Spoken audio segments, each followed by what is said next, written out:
guys, and welcome to another episode of Anime Talk. And yes, by the way, I did indeed notice, after my excitement died down, that we are getting the Eremika moment in Season 3's Part 2. Like a drum, my heart never stops beating for. I know, it's hidden so well because of how they shot it, but it's going to be in there, and I cannot wait. But today's video isn't about that scene. Instead, we'll be talking about a much older Eremika moment going all the way back to Season 1. When most people try to think of a legit Eremika moment from Season 1, you usually see them bring up this moment where Mikasa is hugging Eren's unconscious form and sobbing to the heavens, or this scene when we see Mikasa hold Eren's hand at his bedside. Oh, and of course the famous scarf wrapping moment. But the scene that I consider to be the biggest and most powerful Eremika moment in Season 1, though tying with the scarf scene, but you guys get what I mean, is a moment that not a lot of fans bring up or talk about, even to this day. I'm referring, of course, to this moment. Oh, world.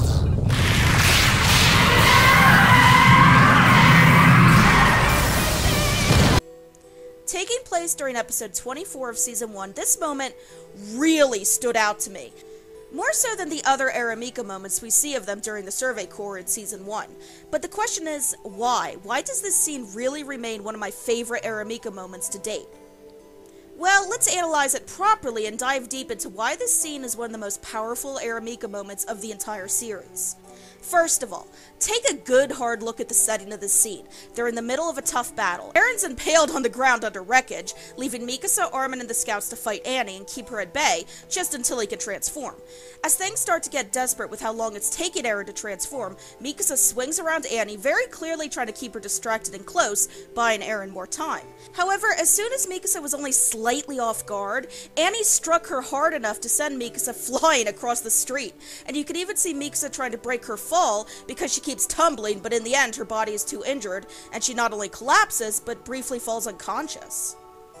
This to me was really surprising because Mikasa is an extremely strong soldier, so you know Annie must have kicked her with some serious force to knock her out like this. Even in this shot, you can see how much pain Mikasa's in, all the bruises and scratches on her face. Hell, it takes her several minutes to get back up again, proving she must have been hurt pretty badly.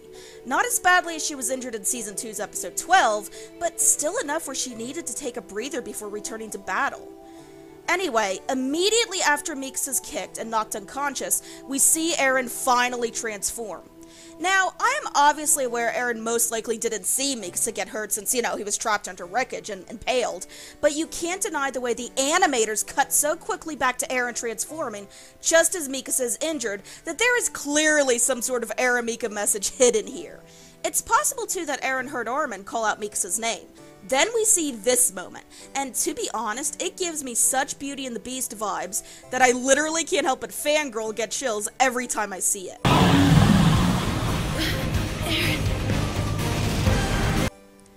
Seeing how Eren ran over, slammed his fist into Annie's face, standing in front of Mikasa and protecting her, the way Mikasa watches him as she's unable to get up, just everything about these few seconds is done so brilliantly. I know a big reason Eren finally got up to fight was because of his inner realization about having to become monsters to fight and survive.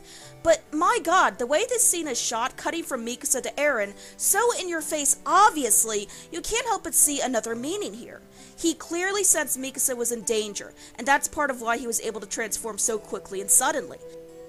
Haters and skeptics can call it ship fuel all you want, but I really don't think Hajime would allow such an in-your-face moment just for ship fuel. Attack on Titan isn't that type of anime.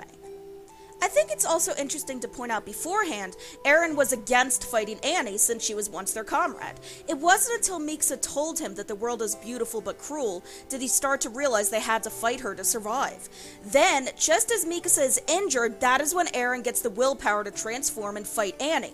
It felt like in that moment, Eren realized it was wiser to trust the girl who's been part of his life since childhood, instead of a random comrade he'd only known for a short period of time, proving how much Eren cares for Mikasa, and how much trust they share. A lot of the times before, it's been Armin that's convinced Eren during times of battle and pressure, but this moment, it's all Mikasa. It's moments like this between Eren and Mikasa where I can't help but laugh and struggle to take Eren's "I've always hated you, Mikasa" BS seriously. I mean, seriously, he's always hated her? Get some sleep. You've got to be tired. He's always hated her?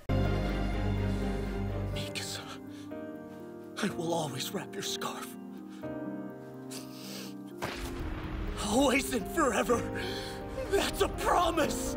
He has always hated her? がねえんだって妬んじまった Really? He's always hated her. Honestly, if you actually watched/read and paid attention to the manga and anime, and believe Eren has always hated Mikasa, you are one gullible son of a biscuit, and may need to find your missing brain cells. But anyway, back to the topic at hand. In my opinion, this is one of the most underrated Eremika moments that really deserve more attention. It's possible it's because it goes by so quick, but really it does get upstaged by other moments in Season 1, and I think such a powerful moment needs much more love and attention to it. There is clearly a powerful message here that Eren will always protect Mikasa, and that's what I love about it. Hey guys, I know talking about this scene is like 5-6 years late, but I still wanted to do it. Some big things are coming up real soon this month. My daughter's birthday and the new manga chapter. Of course, with this month's chapter releasing very close to Mikasa's birthday, I can't help but feel a bit on edge. Last time Hajime released a chapter close to a character's birthday, look at what happened to Sasha. In any case, I'll see you guys this weekend with new videos.